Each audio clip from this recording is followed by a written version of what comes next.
Bismillahirrahmanirrahim. Dear students, Assalamu alaikum.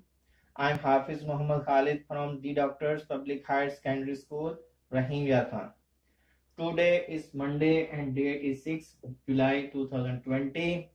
Exercise is 11.1, Maths 8. बेटा इसमें हमारे पास हम कल क्वेश्चन कर चुके हैं 1 and 2 एक्सरसाइज 11.1 का। आज क्वेश्चन नंबर 3 और 4 करेंगे। तो इसमें क्वेश्चन नंबर 3 जो है उसमें हमें एक राइट एंगल ट्राइंगल दी गई है, जिसमें कहा गया है कि उसमें मेजरमेंट ऑफ एंगल बी जो है वो 90 डिग्री है, मेजरमेंट ऑफ एंगल सी जो है वो 60 डिग्री है, और sine of measurement of angle C is equal to C over B है। हमने इसके जो है इंफॉर्मेशन के मुताबिक हमने एक फिगर ड्रॉ की है यहाँ पे। तो इसमें देखें उसमें 90 का एंगल जो है बी पे है, हमने 90 एंगल जो है बी पे ड्रॉ किया है, और सी जो है 60 डिग्री था। तो अब इसके बाद हमें जो है sine of measurement of angle C over B है। तो इससे मेजरमेंट ऑफ एंगल सी जो है सी ओवर बी, तो सी ओवर बी जो है साइन जो होता है हमेशा परपेंडिकुलर ओवर हाइपोटेन्यूस होता है। तो इसका मतलब ये सी जो वैल्यू है ये परपेंडिकुलर की है और बी वैल्यू जो है ये हाइपोटेन्यूस की है। तो हमारे इस एंगल सी के लिहाज से इसके अपोजिट ये वाली साइड जो है ए बी ये परपेंडिकुलर है, तो इसका मतलब ये साइड जो है स्मॉल सी को शो करेगी। इसी तरह ये बी जो है हाइपोटेन्यूस है, 90 के अपोजिट हमेशा हाइपोटेन्यूस होता है, तो ये वाली साइड जो ए सी है ये हाइपोटेन्यूस है, तो स्मॉल बी से इसको हम रिप्रेजेंट करेंगे।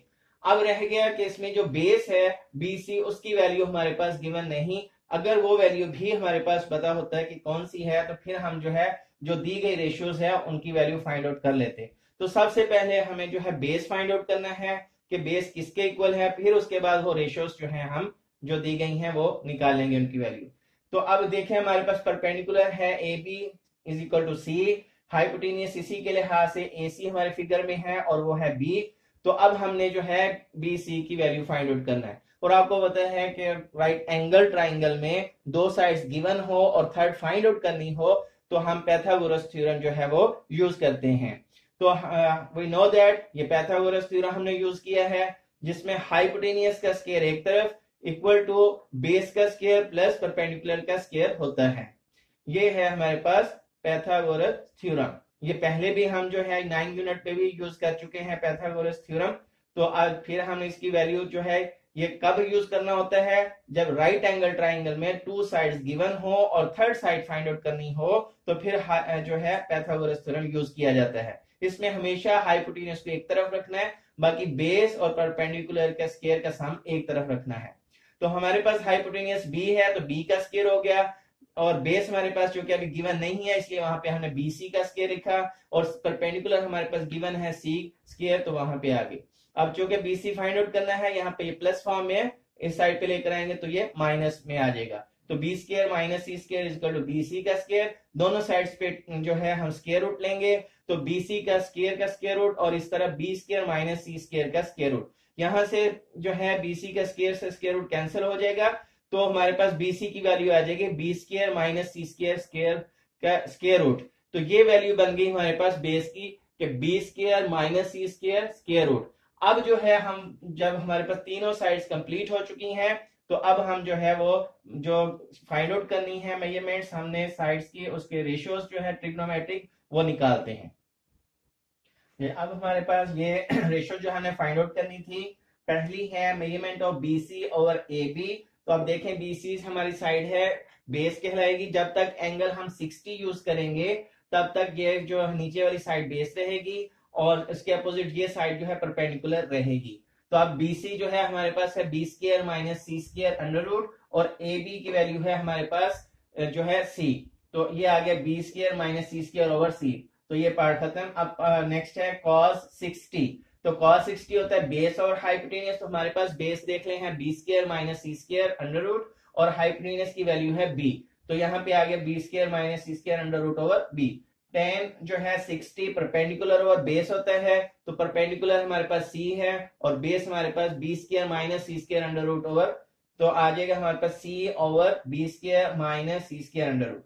अब उसके बाद सीकेंड 60 होता है सीकेंड हाइपोटेन्यूस और बेस, तो हाइपोटेन्यूस हमारे पास B है उस फिगर में, और बेस हमारे पास B square minus C square under root है। और इसी तरह जो है हमारे पास कोसिकेंट 60, तो कोसिकेंट होता है हाइपोटेनियस और परपेंडिकुलर। तो हाइपोटेनियस हमारे पास बी है इस फिगर में, और परपेंडिकुलर जो है हमारे पास सी है, वो वैल्यूज पुट कर दी। कॉट 60, तो कॉट जो है हमारे पास बेस ओवर परपेंडिकुलर होते हैं, तो बेस हमारे पास B square minus C square under root है, और परपेंडिकुलर हमारे पास सी है। अब एंगल हमारा चेंज हो जाएगा, एंगल जो है 60 की बजाय 30 हो जाएगा। जब हम एंगल 30 लेंगे तो ये वाली साइड हमारी जो है बेस हो जाएगी, और इसके अपोजिट ये वाली साइड जो है परपेंडिकुलर बन जाएगी जी। अब पार्ट नंबर 7 जो है साइन 30, तो मैंने बताया था कि 30 एंगल इस तरफ है क्योंकि ये एंगल 60 था, तो 30 के लिहाज से बेस जो है ए बी बन जाएगी, और बी सी जो है वो परपेंडिकुलर हो जाएगा। जब एंगल चेंज हो जाएगा यानी तो इसकी दोनों साइड्स के नेम भी चेंज हो जाएंगे। एंगल के साथ वाली साइड हमेशा जो है वो बेस होती है, और दूसरी जो है ये तो 90 का अपोजिट फिक्स है कि हाइपोटेन्यूज, तो एंगल के साथ वाली साइड हमेशा बेस। पहले एंगल ये था तो ये बेस थी, अब एंगल ये है तो ये वाली साइड है बेस, और इसके अपोजिट ये वाली परपेंडिकुलर होगी। अब जब तक एंगल 30 रहेगा तब तक जो है ए बी साइड बेस रहेगी, और इसके अपोजिट ये साइड जो है परपेंडिकुलर रहेगी। तो साइन होता है परपेंडिकुलर ओवर हाइपोटेन्यूज, तो B square minus C square under root Y over B. इसी तरह कॉस 30, तो 30 ये मेंशन करता है कि एंगल ये वाला हम यूज कर रहे हैं। कॉस होता है बेस और हाइपोटेन्यूज, तो बेस हमारे पास सी है और हाइपोटेन्यूज की वैल्यू हमारे पास जो है बी है। ऐसे ही tan 30 जो है परपेंडिकुलर ओवर बेस होते हैं, परपेंडिकुलर की वैल्यू हमारे पास B square minus C square under root over सी है। और सीकेंट जो होता है हाइपोटेन्यूज और बेस है, तो हमारी हाइपोटेन्यूज हमारे पास बी है, और जो हमारे पास बेस है वो सी है। कोसिकेंट 30, तो कोसिकेंट का जो रेशियो होती है हाइपोटेन्यूज और परपेंडिकुलर होते हैं, तो हमारे पास जो हाइपोटेन्यूज की वैल्यू बी है, और यहाँ पे परपेंडिकुलर जो है वो B square minus C square under root है। कॉट 30, कॉट की वैल्यू जो होती है हमारे पास बेस और परपेंडिकुलर होते हैं, तो बेस हमारे पास सी है और परपेंडिकुलर हमारे पास B square minus C square under root. इस तरह से ये क्वेश्चन नंबर 3 जो है कंप्लीट हो जाएगा। तो इस तरह आपने सारे पार्ट्स जो है कर लेने हैं जी। क्वेश्चन नंबर 4 है फाइंड द वैल्यू ऑफ, ये हमारे पास मुख्तलिफ पार्ट्स हैं, उनकी वैल्यूज फाइंड आउट करनी। जैसा पहला पार्ट है 2 sine of 60 degree cos of 60 degree, इनकी वैल्यू निकालें। तो बेटा ये हमारे पास एक टेबल भी दिया गया है, ये इस एक्सरसाइज के स्टार्ट से पहले कि साइन 30 की वैल्यू 1/2 होती है, साइन 45 की वैल्यू 1/2 स्क्वायर रूट होता है, ऐसे ही साइन 60 पर डिग्री पर 3 अंडर रूट बाई 2 होती है। और इसी तरह cos की वैल्यू 630 पर 3 अंडर रूट बाई 2 है, cos की वैल्यू 45 पर 1/2 अंडर रूट है, और cos 60 जो है 1/2 होती है। ऐसी tan की वैल्यू जो है 1/3 अंडर रूट 30 डिग्री पे होती है, tan 45 1 होता है, tan जो है 60 की वैल्यू जो है 3 अंडर रूट है। ये लास्ट में मैं आपको बता भी दूंगा कि कैसे ये टेबल जो है क्रिएट किया जाता है। तो अब हमने ये वैल्यू फाइंड आउट करनी है। साइन 60 की वैल्यू देख लें, ये साइन है और ये 60 है, यानी साइन 60 की वैल्यू 3 अंडर रूट बाई 2 है, और उसकी जगह पे हमने जो है रिप्लेस कर दी। इसी तरह cos 60 की वैल्यू जो है यहाँ पे 1/2 है, उसकी जगह रिप्लेस कर दी। तो ये 2 से ये 2 कैंसिल हो गया, बाकी 3 अंडर रूट 1 से मल्टीप्लाई होकर 3 स्क्वायर रूट ही रहा, और ओवर 2 1 2। तो नेक्स्ट है पार्ट नंबर 2, इसमें sine 45 degree plus 2 cos of 45 degree find out करना है। तो इसमें साइन 45 वो भी जो है हमारे पास 1/2 स्क्वायर रूट होता है, और कॉस भी 45 1/2 स्क्वायर रूट होता है। दोनों जगह हमने वैल्यूज रिप्लेस की, फिर 2 1 2 बाई 2 स्क्वायर रूट, इसी तरह 2 1 2 बाई 2 स्क्वायर रूट। अब जो है ये सेंटर में प्लस है और दोनों अमाउंट जो है फ्रैक्शन में है, तो यहाँ हम एलसीएम लेंगे। 2 अंडर रूट और 2 अंडर रूट का जो एलसीएम है वो 2 स्क्वायर रूट ही रहेगा, ऊपर प्लस 2 प्लस 2 आ जाएगा हमारे पास, 2 प्लस 2 जो है वो 4, तो 4/2 स्क्वायर रूट इसका आंसर है। अब इसी तरह पार्ट नंबर 3 करते हैं। ये पार्ट नंबर 3 है cos of 60 cos of 30 minus sine of 60 degree sine of 30 degree. अब इनकी वैल्यूज जो है टेबल से हमने पुट कर दी। cos 60 होता है 1/2, और cos 30 की वैल्यू होती है 3 स्क्वायर रूट बाई 2 माइनस, और उसके बाद साइन ऑफ 60 होता है 3 under root by 2 multiply sine 30 होता है 1/2, तो इसको मल्टीप्लाई किया 3 1 अंडर रूट बाई 2 2 4, इसी तरह 3 1 3 अंडर रूट बाई 2 2 4, तो वैसे तो ये भी आपस में कट जाते हैं, 3√4, 3 से 0 आता है, लेकिन चले हम एलसीएम ले लेते हैं। 4 और 4 का एलसीएम 4 आएगा। ऊपर वाली अमाउंट्स वैसे आ जाएंगी क्योंकि दोनों नीचे जो है सेम अमाउंट से हैं और वही एलसीएम बना था।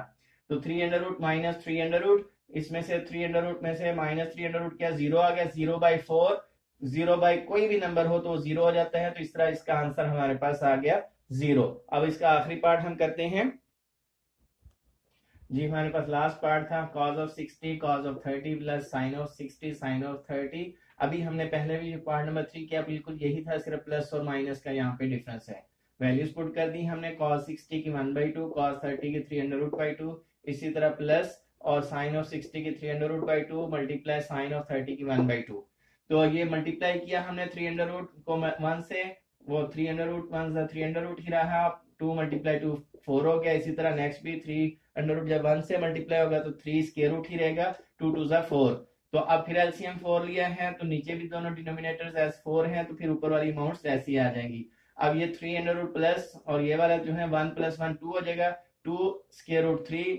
अब 2 1 2 और 2 2 4 कटिंग होने के बाद आंसर हमारे पास आ गया 3 स्क्वायर रूट बाई 2। इस तरह से ये हमारा पूरा यूनिट जो है 11, ये भी इसमें चूंकि एक ही एक्सरसाइज थी तो ये कंप्लीट हो चुका है आज हमारा। तो ये आपने 3 और 4 क्वेश्चन जो है वो एज ए होमवर्क कर लेना है।